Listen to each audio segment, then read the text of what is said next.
CIET NCERT द्वारा प्रस्तुत है प्रेरक गाथाओं की श्रृंखला के अंतर्गत कार्यक्रम सीमित मत रहिए। साथियों नमस्कार। CIET NCERT के आई रेडियो के प्रसारण में आपका स्वागत है।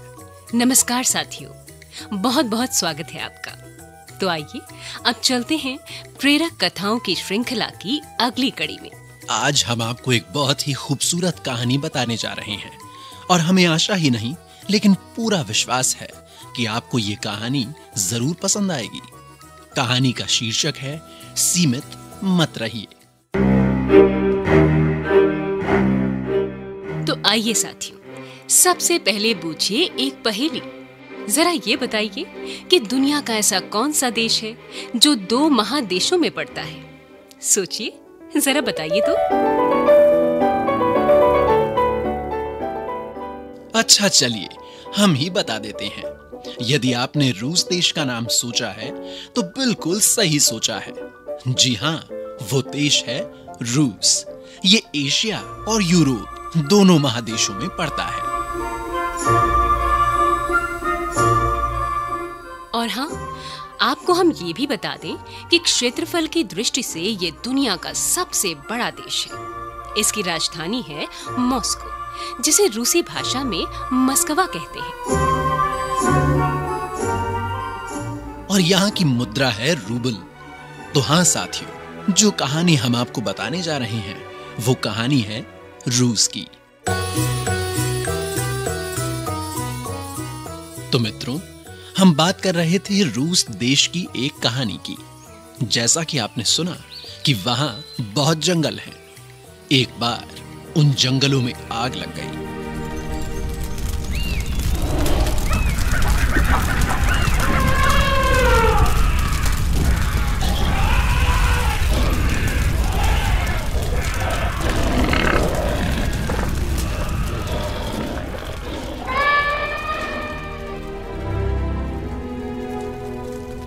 हजारों हेक्टेयर की भूमि उससे प्रभावित हुई।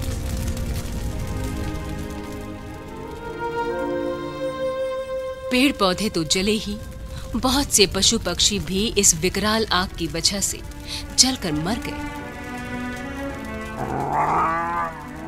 लेकिन एक छोटा सा भालू का बच्चा किसी तरह से बचकर पास के एक गांव में पहुंच गया।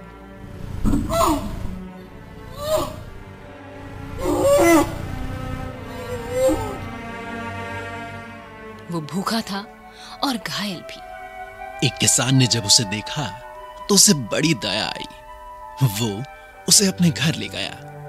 अब वो भालू का बच्चा वहां के पालतू जानवरों के साथ ही रहता, उन्हीं के साथ घूमता और खेलता।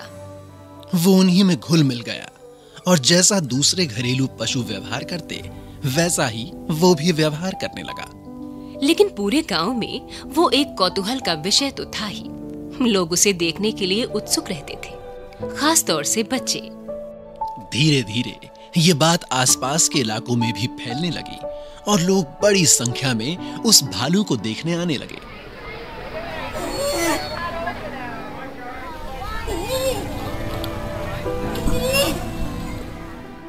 लेकिन साथियों, ऐसा कब तक चलता?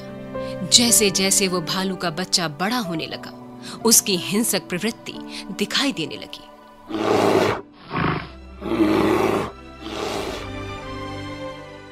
वो किसान अब उसे छोड़ना नहीं चाहता था, क्योंकि उस भालू को देखने के लिए बहुत से लोग उसके घर पर आने लगे थे। साथियों, फिर जो हुआ वो बहुत ही दुखद था। उस किसान ने एक लोहे का पिंजरा बनवाया और भालू को उसमें बंद कर दिया।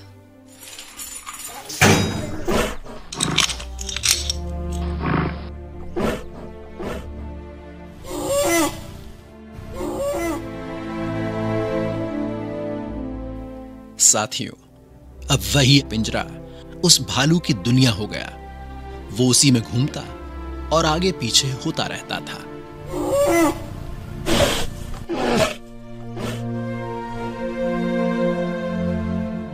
फिर जो बात हुई वो और भी दुखद थी। उस किसान ने जब देखा कि लोग बहुत बड़ी संख्या में वहां आते हैं, तो उसने उनसे पैसा लेना शुरू कर दिया। लोग आते और उसे देखते। कुछ लोग डंडे या लोहे की छड़ भी लेकर आते और भालू को परेशान करते। भालू बहुत परेशान और बेचैन रहने लगा।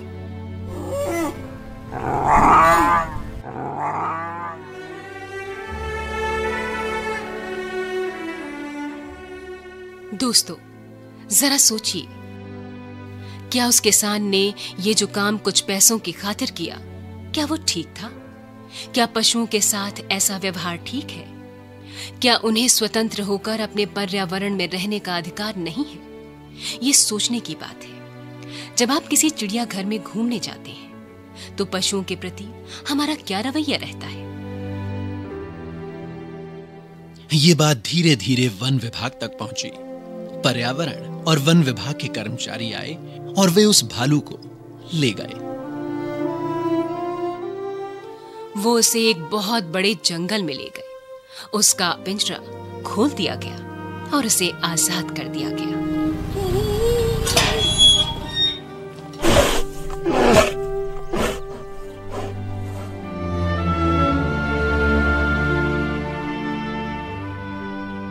वे देखना चाहते थे कि भालू इस नए वातावरण में कैसा व्यवहार करेगा। उनके आश्चर्य का ठिकाना नहीं रहा जब उन्होंने देखा कि वो भालू कहीं नहीं जा रहा था। वो वहां भी आगे पीछे घूम रहा था। उसके सामने स्वतंत्रता थी। उसके सामने विशाल विस्तृत जंगल था। वो जहां चाहता वहां जा सकता था। लेकिन ऐसा नहीं हुआ। निरीक्षण में पाया गया कि वो बहुत समय तक वहीं आगे पीछे घूमता रहा। लेकिन प्रश्न ये है कि ऐसा व्यवहार वो क्यों कर रहा था? बात स्पष्ट है। उस पिंजरे में बहुत लंबे समय तक रहकर उसने सीख लिया था, या यूं कहें उसे सिखा दिया गया था कि उसकी दुनिया बस इतनी सी है। वो आगे जा ही नहीं सकता। हाँ दोस्तों, उसे शायद अब लगने लगा था कि इससे अधिक अब वो कहीं नहीं जा सकता। लंबे समय की पराधीनता, या कह लीजिए कि उसकी नकारात्मक स्थिति की वजह से वो मान चुका था कि उसकी दुनिया सीमित है और वो इसके आगे कुछ भी नहीं कर सकता। बहुत धीरे धीरे उस भालू ने सीखा कि उसकी दुनिया इतनी सीमित नहीं है, बल्कि उसके सामने आजादी का असीमित संसार है। मित्रों, क्या हम भी कई बार उसी भालू की तरह नहीं हो जाते? हमारे आपके साथ भी अक्सर ऐसा हो सकता है। नकारात्मक परिस्थितियों से हम सीखने लगते हैं कि हम जितना कर रहे हैं उससे ज्यादा कर ही नहीं सकते। हो सकता है कि कभी किसी ने ऐसा कह दिया हो कि इससे अच्छा तुम कर ही नहीं सकते।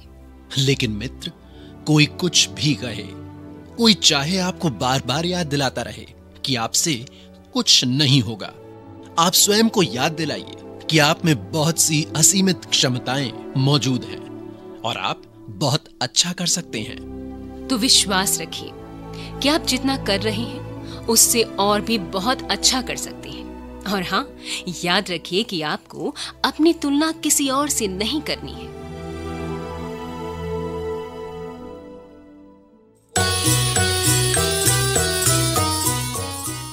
अभी आप सुन रहे थे कार्यक्रम सीमित मत रहिए।